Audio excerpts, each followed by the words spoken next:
Hello guys, welcome to my YouTube channel time to study and art. इस वीडियो में हम BHDC 131 के सेकंड ब्लॉक का फर्स्ट यूनिट कवर कर रहे हैं, जिसका नाम है संत काव्य धारा। और इस वीडियो में हम निर्गुण संत काव्य परंपरा पर अन्य दर्शनों का प्रभाव इस टॉपिक पर डिस्कशन करेंगे। तो चलिए शुरू करते हैं। तो निर्गुण संत काव्य परंपरा जो थी, उस पर किस किस का प्रभाव पड़ा था, उससे संबंधित है ये। तो सबसे पहले है सूफियों के प्रेम दर्शन का प्रभाव। निर्गुण संत परंपरा पर सूफियों का जो प्रेम दर्शन था, प्रेम पद्धति थी उनकी, प्रेम के माध्यम से वो ईश्वर को प्राप्त करते थे, तो उसका प्रभाव निर्गुण संत काव्य परंपरा पर भी देखने को मिलता है। सूफी परमात्मा को प्रेम स्वरूप मानते हैं और उसे प्रेम के माध्यम से ही प्राप्त करते हैं। सूफियों के इस प्रेम दर्शन का प्रभाव संत कवियों पर भी पड़ा है और इसने संत काव्य में प्रेम संरक्षण रहस्यवाद को जन्म दिया है। यानी कि सूफियों का जो प्रेम संबंधित ज्ञान है, प्रेम दर्शन है, वो संत कवियों पर पड़ा है, जिसके कारण संत काव्य में प्रेम संरक्षण रहस्यवाद का जन्म हो गया है। सूफियों का जो प्रेम दर्शन है, उसका प्रभाव देखने को मिलता है संत काव्य पर। सूफियों से प्रभावित होते हुए भी संतों की प्रेम पद्धति भारतीय ही रही, अर्थात उन्होंने परमात्मा को प्रियतम माना और स्वयं को प्रियतमा। यानी कि संतों की जो पद्धति है, प्रेम पद्धति, वो सूफियों से तो प्रभावित हुए, लेकिन उनकी प्रेम पद्धति भारतीय ही रही और उन्होंने खुद को प्रियतमा माना और परमात्मा को प्रियतम माना। हरि मोर प्यूं में राम की बहुरिया, यानी कि कबीर कहते हैं इसमें कि बहुरिया मतलब बहू, वो राम की पत्नी है और राम जो है, राम यानी कि ईश्वर, उनके पति हैं। कहते समय कबीर इसी प्रेम संबंध की बात करते हैं। यानी कि जो जितने भी संत कवि थे, स्वयं को पत्नी मानते थे और ईश्वर को पति के रूप में स्वीकार करते थे। कबीर ने भी ऐसा ही किया। इस संबंध को लेकर संयोग और वियोग दोनों के चित्र खड़े किए गए हैं। यानी कि ये जो है प्रेम पद्धति, तो इसमें संयोग और वियोग दोनों प्रकार के श्रृंगार देखने को मिलता है। संयोग पक्ष भी और वियोग पक्ष भी देखने को मिलता है इसमें। अब इसका ये जो दोहा है, इसका अर्थ है, अर्थात साधक ने शरीर रूपी दीपक में अपनी आत्मा की बाती तथा रक्त को तेल के रूप में इस्तेमाल करते हुए प्रकाश किया है, ताकि अपने प्रियतम का मुख देख सके।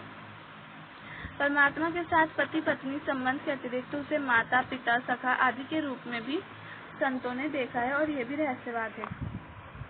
परमात्मा को जो माता पिता के संबंध में ये लोग देखते थे, तो उसे वात्सल्य रहस्यवाद में आता है वो, और सखा के रूप में देखते थे तो वो सख्य रहस्यवाद में, और दास के रूप में भी देखते थे, वो दास्य रहस्यवाद में आता है। और पति पत्नी के संबंध में जब देखते थे तो वो माधुर्य रहस्यवाद में आता था। तो चलिए अब देख लेते हैं सेकंड, नाथों सिद्धों का रहस्यवाद। नाथों सिद्धों का प्रभाव। निर्गुण संत काव्य पर नाथों सिद्धों का गहरा प्रभाव है। संत कवियों ने नाथों सिद्धों से न केवल काव्य वस्तु बल्कि काव्यगत तत्व भी लिया है। संत काव्य में तमाम पारिभाषिक शब्द वहीं से आए हैं। ये अलग बात है कि संतों ने उन शब्दों में से अनेक की व्याख्या अपने ढंग से की। यानी कि पारिभाषिक शब्द जो हैं वो संतों से ही आए हैं। संतों में जो पारिभाषिक शब्द हैं वो नाथों सिद्धों से आए हैं, लेकिन संत जो हैं उन्होंने उसको अपने तरीके से, अपने ढंग से उसकी व्याख्या कर दी है। और इन्होंने नाथों सिद्धों से संत कवियों ने काव्यगत तत्व भी लिए हैं, काव्य वस्तु भी लिए और काव्यगत तत्व भी लिए हैं। उदाहरण के लिए सहज शब्द को प्रस्तुत किया जा सकता है। सहजीय संप्रदाय के सिद्धों में ये शब्द जब बहुत सस्ता और भ्रष्ट हो गया तो कबीर डाकने से नया अर्थ देते हुए लिखा।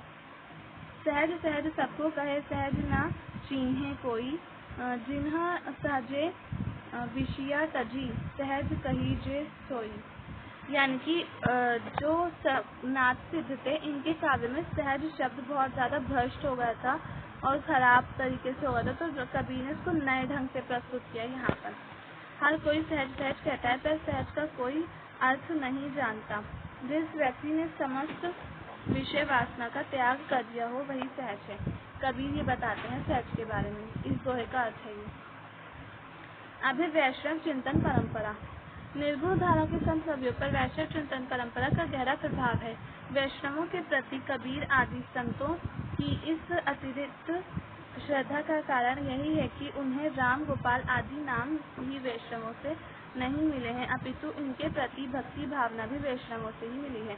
यानी कि राम गोपाल जो नाम है इन संत कवियों को वो वैष्णवों से ही मिले हैं और इनके प्रति भक्ति भावना यानी कि भक्ति कैसे करनी है राम और गोपाल के प्रति, तो वो भी वैष्णवों से ही मिली है इन्हें।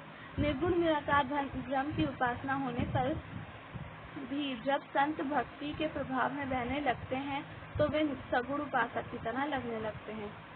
मतलब जब ये लोग निर्गुण निराकार ब्रह्म की उपासना तो करते हैं, लेकिन जब ये बहुत ज़्यादा भक्ति करने लग जाते हैं तो वे सगुण रूप की तरह ही उपासक दिखने लगते हैं, उपासक लगने लगते हैं सगुण रूप की तरह। संतों ने सात्विक और सहज जीवन जीने पर अत्यधिक बल दिया है, यह वैष्णव प्रभाव है। मतलब संतों ने जो सात्विक और सहज जीवन जीने पर बल दिया है, यानी कि अच्छे काम करने पर बल दिया है और सादा जीवन जीने पर बल दिया है, तो ये वैष्णवों से ही इनका प्रभाव मिला है।